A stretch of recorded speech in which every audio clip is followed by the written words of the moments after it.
guys, welcome to my channel, Claire and Hayes. Jadi seperti yang sudah kita ikuti mengenai kasus Brigadir J pada tanggal 27 Juli 2022 kemarin telah dilakukan ekshumasi pada jenazah Brigadir J. Karena ini adalah channel kesehatan, maka di sini aku tidak akan membahas mengenai opini-opini, kemungkinan maupun kontroversinya. Nope, kita serahkan itu ke pihak yang berwajib.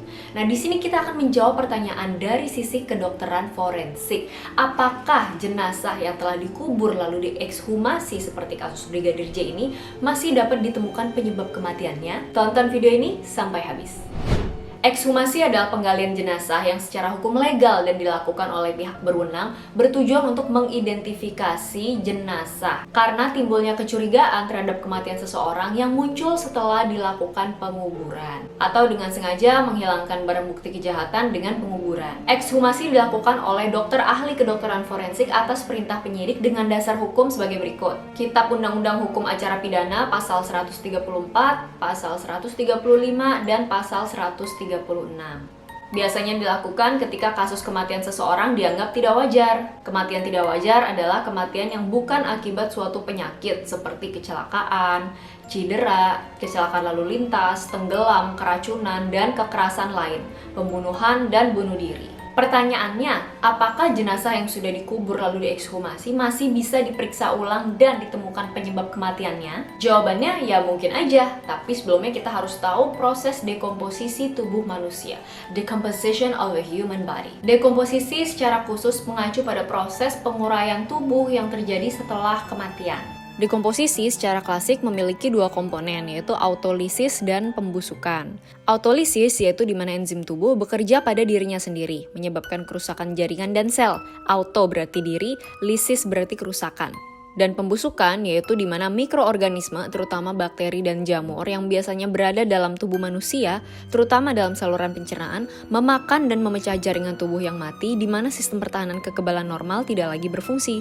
Secara garis besar, dekomposisi mempunyai 5 tahap, yaitu pertama fresh, di mana enzim seluler memecah sel dan jaringan, mikroba mulai memakan dan mencerna karbohidrat, protein, dan lemak, dan sebagian besar proses ini terjadi di dalam tubuh, tidak terlihat dari luar tubuh. Di akhir tahap ini mulai muncul lalat yang akan bertelur di sana. Kedua, bloated. Bakteri berkembang dan menghasilkan gas-gas seperti metana, karbon dioksida, nitrogen, hidrogen sulfida, yang membuat tubuh mengembang, meningkatkan tekanan, dan mendorong cairan tubuh ini keluar dari ostium-ostium atau lubang-lubang yang ada pada tubuh seperti mata, mulut, hidung, telinga, dan anus. Gas dan cairan inilah yang menyebabkan bau yang sangat busuk pada proses pembusukan. Active decay atau putrefikasi. Pembusukan mulai meluas hingga ke lingkungan dan lebih banyak serangga yang datang untuk memakan sisa-sisa tubuh. Di akhir fase ini, belatung mulai meninggalkan tubuh. Post-decay, hampir semua jaringan lunak sudah membusuk, hanya tersisa tulang, tulang rawan, persendian, ligamen, dan cairan-cairan lengket hasil samping pembusukan yang masih ada. Skeletal atau remains, tahap akhir di mana hasil samping semua proses pembusukan sudah mengering dan hanya tersisa tengkorak dan tulang tong lain.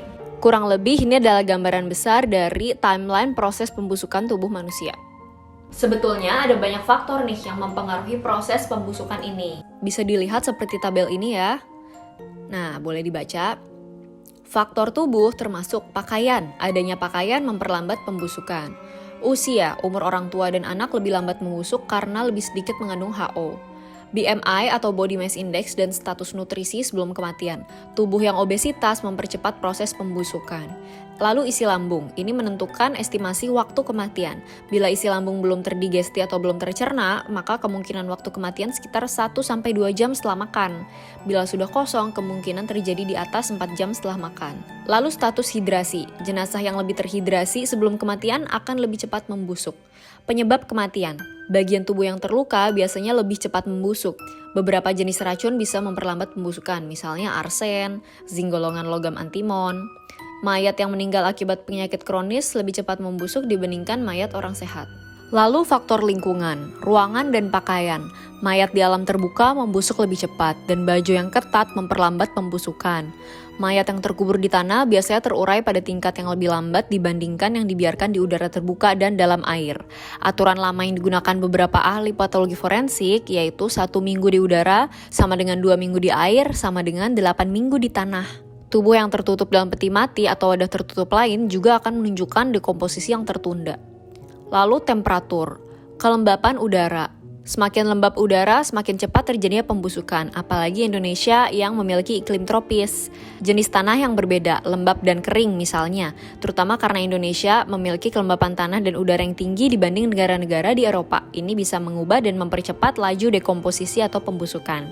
Serangga, adanya serangga menunjukkan bahwa jenazah baru saja mengalami proses pembusukan, belum terlalu lama karena serangga ini masih bisa memakan sisa-sisa tubuh. Sehingga aspek mediko-legal atau ilmu kedokteran forensik yang digunakan untuk kepentingan hukum dari proses pembusukan yaitu memastikan adanya kematian, memperkirakan estimasi atau lamanya waktu kematian, mengarahkan penyebab kematian, dan membantu dalam mengidentifikasi jenazah. Sehingga jika ditanya, masih bisakah jenazah yang sudah diekshumasi, diotopsi ulang, ditemukan penyebab kematiannya? Jawabannya bisa, namun tetap tergantung pada banyak faktor yang dijelaskan tadi, karena faktor internal maupun eksternal tiap jenazah bisa berbeda-beda, seperti estimasi waktu kematian, lingkungan sekitar jenazah, dan faktor-faktor lain tadi yang berpengaruh pada sampai mana tahap pembusukan itu sudah terjadi.